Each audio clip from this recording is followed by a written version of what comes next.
Hello, good morning students. कैसे हैं आप लोग? उम्मीद करता हूं कि आप लोग अच्छे होंगे और अपनी एग्जामिनेशन की तैयारी में हार्ड वर्क कर रहे होंगे। और आपके उस हार्ड वर्क में एक सपोर्ट करने के लिए मैं आज आपको जो मैंने लास्ट वीडियो में अपने डी ब्लॉक एलिमेंट्स के बारे में बताया था, तो उसका एक थोड़ा सा पार्ट उसमें इनकम्प्लीट था, उसे मैं इस वीडियो में कंप्लीट करने जा रहा हूँ। क्योंकि डी ब्लॉक एलिमेंट से एक क्वेश्चन आपको मिलना ही मिलना है 12th क्लास में।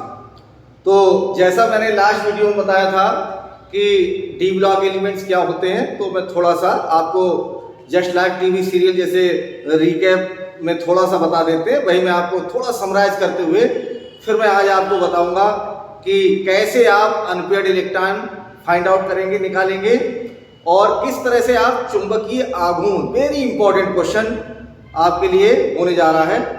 तो पहले डेफिनेशन क्या थी जो मैंने बताई थी कि those elements having less than 10 electron in the d orbital of the penultimate shell are called d block elements. मतलब जिनके d ऑर्बिटल में 1 से लेके 10 तक इलेक्ट्रॉन या जिनका d ऑर्बिटल इनकम्प्लीट होता है, उनको हमने डी ब्लॉक एलिमेंट्स का नाम दिया। और बहुत ही सिंपल रूप में आपको बताया था कि ऐसे एलिमेंट्स जिनमें संयोजी electron, valence electron d orbital में फिल करते हैं, they are called d block elements. तो ये डेफिनेशन हो चुकी थी और आपको मैंने कुछ प्रॉपर्टीज बताई थी जो अभी मैं नहीं बताने जा रहा हूं। देखिए, ऐसे ही ओरल बता देता हूं कि अगर मान लिया 5 प्रॉपर्टी लिखने को आए, तो एक प्रॉपर्टी मैंने बताई थी कि these element shows variable valency, परिवर्ती संयोजकता दर्शाते हैं। They shows different oxidation state, इनकी आंशिक अवस्थाएं अलग अलग होती हैं। और they are paramagnetic in nature, आज थोड़ी डिटेल बताऊंगा कि मोस्टली एलिमेंट्स अनुचुंबकीय गुण दर्शाते हैं। और 4th प्रॉपर्टी थी they are catalytic in nature, मतलब कैटालिस्ट की तरह यूज होती है और रंगीन आयन व यौगिक बनाते हैं। They form coloured ion and compound. ये 5 प्रॉपर्टी थी। अब आज आपको मैं बताने जा रहा हूं कि अगर आपसे कोई क्वेश्चन आ जाए कि आप अनपेयर्ड इलेक्ट्रॉन कैसे निकालेंगे, अयुग्मित इलेक्ट्रॉन, तो इलेक्ट्रॉनिक कॉन्फ़िगरेशन जैसा मैंने आपको बताया था, आप थोड़ा ध्यान करिएगा कि अगर आपको याद नहीं है तो डी ब्लॉक में जो 3D सीरीज है, 3D सीरीज एलिमेंट्स, इसमें मैंने आपको याद करने का भी फंडा बताया था कि आपके घर में वैसी टीवी है कैसी, तो मैंने बताया था ऐसी और टीवी, और ऐसी टीवी के साथ VCR फ्री, और किसके पास होता है, मैन के पास। तो ये मैंने आपको लर्न कराया था मैन के पास। और ये किस चीज की बनी होती है, आयरन की। आयरन की क्यों? क्योंकि इसमें आप, ये डस्ट की नहीं बनी है, धूल मिट्टी की, इसमें आप कितनी भी कोनी मारेंगे टूटेगा नहीं। तो कोनी मारी, देखिए याद करने के लिए वर्ड यूज किया है कोनी। और जाने से पहले सीयू, देखिए आप सीयू कहेंगे और जाने से पहले। तो ये एटॉमिक नंबर 21 से 30 तक मैंने आपको बताया था।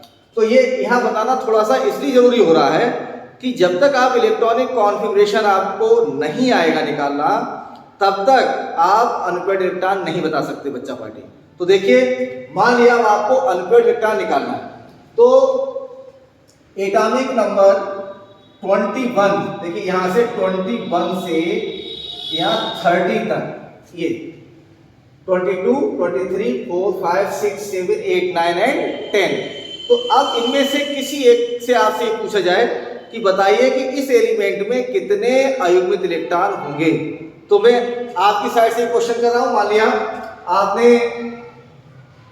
Mn का पूछा कि Mn में कितने अयुग्मित इलेक्ट्रॉन होंगे, how many unpaired electron present in Mn element. तो देखिए पहले हम क्या करेंगे, Mn का इलेक्ट्रॉनिक कॉन्फ़िगरेशन बनाएंगे, और Mn का एटॉमिक नंबर आपको पता होना चाहिए 25। कैसे, देखिए ऐसी टीवी, यानी 21 से स्टार्ट करोगे तो 21, 22, 23, 24 एंड 25 ऐसे ही आप 30 तक एटॉमिक नंबर आपको याद हो जाएंगे।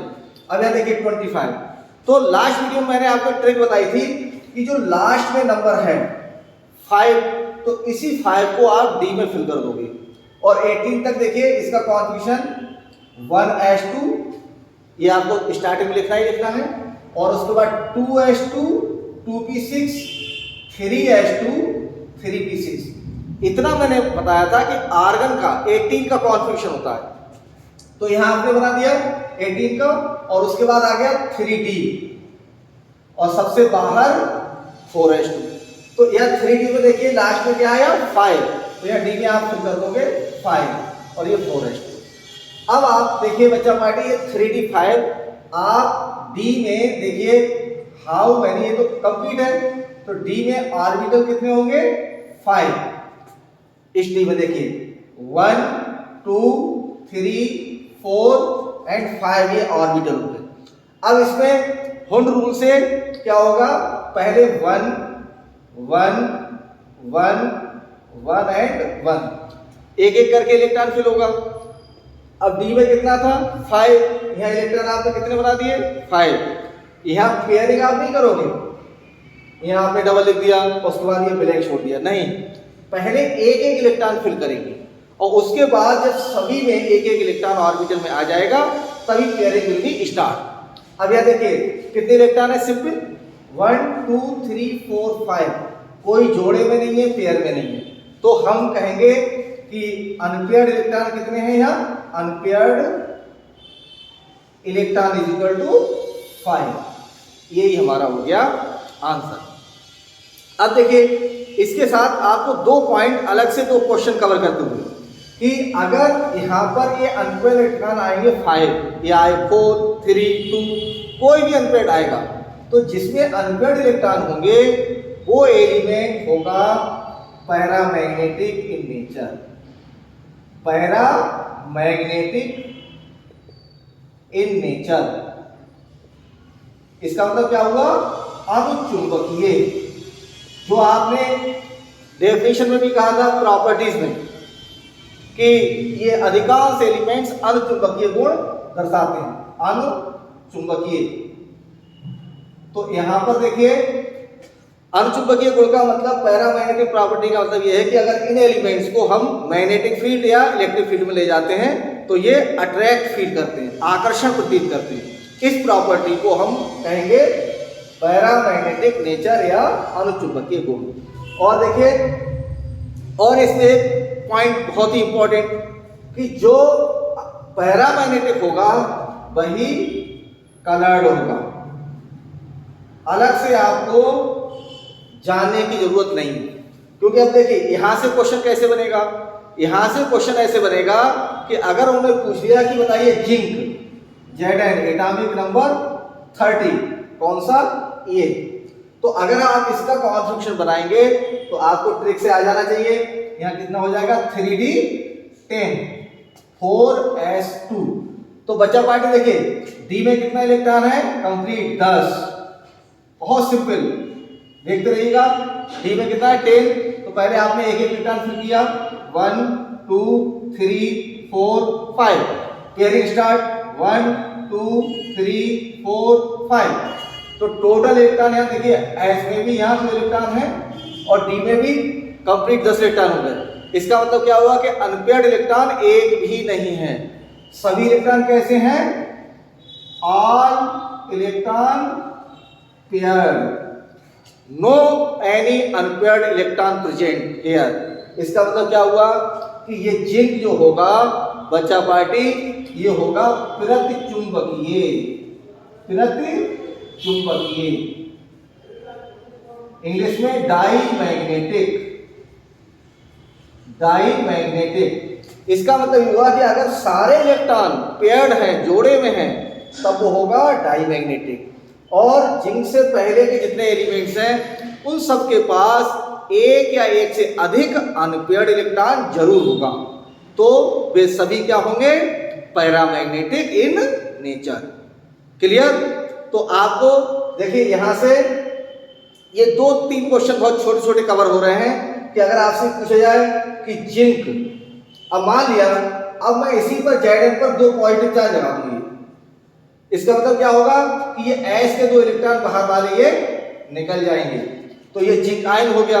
तो अब आपसे पूछा जाए कि जिंक आयन कलरलेस है, मैं यहां लिखता हूं कलरलेस, कलरलेस मतलब रंगहीन, ठीक है, क्लियर, रंगहीन।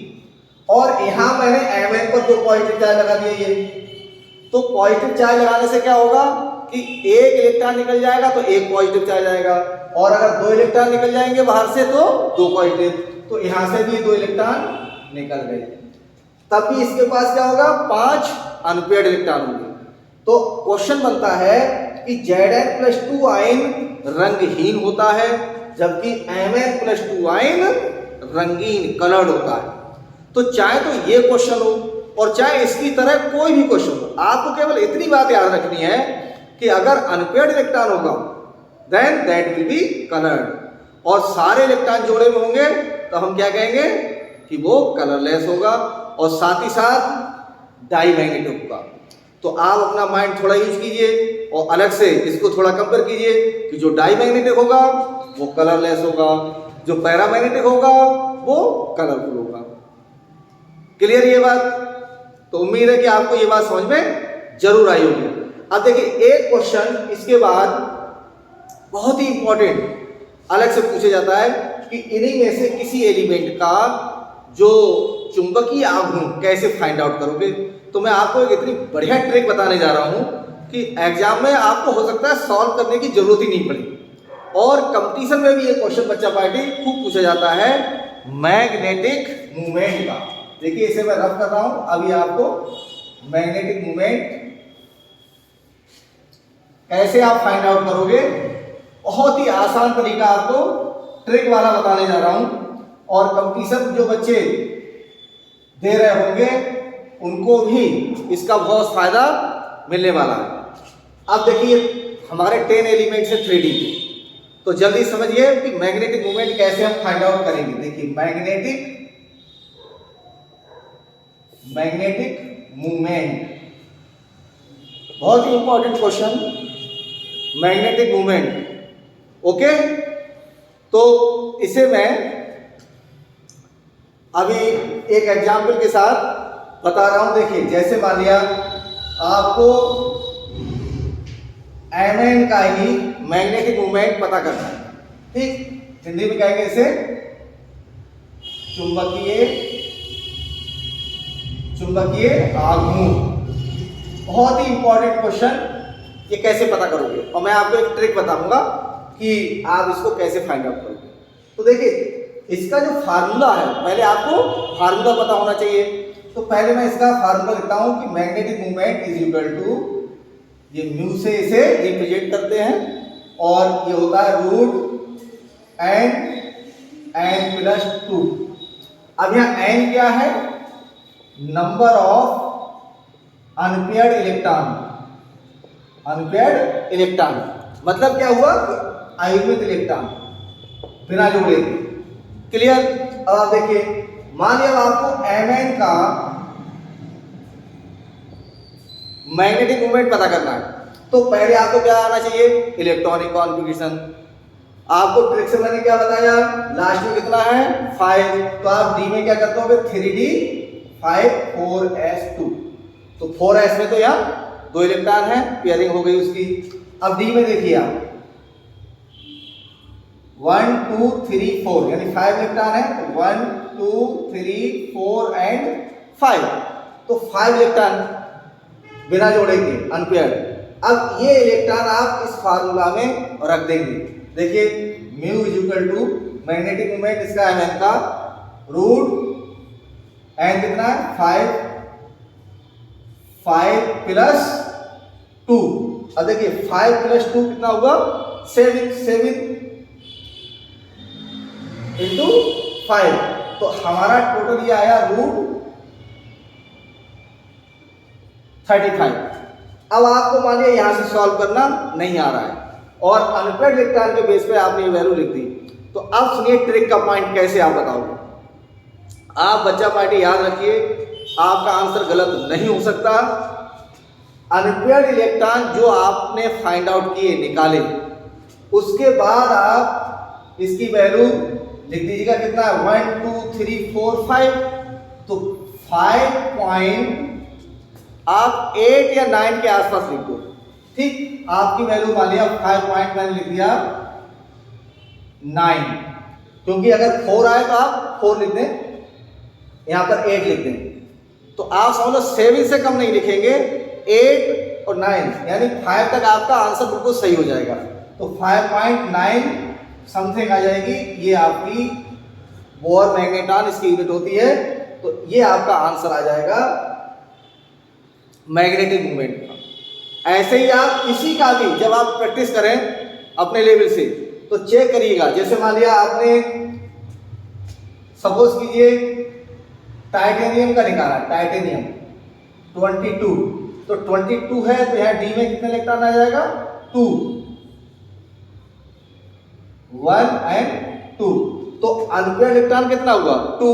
तो हमारी ट्रिक से यहाँ पर वैल्यू देखिए, अनपेयर्ड इलेक्ट्रॉन से यहाँ इसकी वैल्यू आनी चाहिए 2.8 के आसपास। तो आपको सॉल्व करने की भी जरूरत नहीं पड़ेगी और आपका आंसर 100% सही हो जाएगा। तो आपने यहाँ अभी देखिए मैग्नेटिक मूवमेंट की ट्रिक सीखी, कैसे आप निकालोगे, अयुग्मित इलेक्ट्रॉन कैसे निकालोगे ये मैंने आपको बताया। और स्टार्टिंग में मैंने आपको 5 अगर प्रॉपर्टियां हैं तो वो आपको समझाई कि डी ब्लॉक एलिमेंट्स की 5 प्रॉपर्टी कौन सी हैं। फिर मैं थोड़ा सा रिमाइंड करा देता हूँ बहुत जल्दी से कि ये एलिमेंट्स परिवर्ती संयुक्ता दर्शाते हैं, रंगीन आयन बनाते हैं, चुंबकीय गुण अनुचुंबकीय गुण दर्शाते हैं, उत्प्रेरक के रूप में प्रयोग किए जाते हैं और जटिल यौगिक बनाते हैं। तो बच्चा पार्टी डी ब्लॉक में ये इंपॉर्टेंट पोर्शन आपका फिर कवर हुआ। आप ऐसे ही अपने मेहनत को आगे करते रहिए, अपनी डिमांड बताते रहिए और नई साल आने वाली है, मेहनत में कमी नहीं होनी चाहिए। Thank you very much.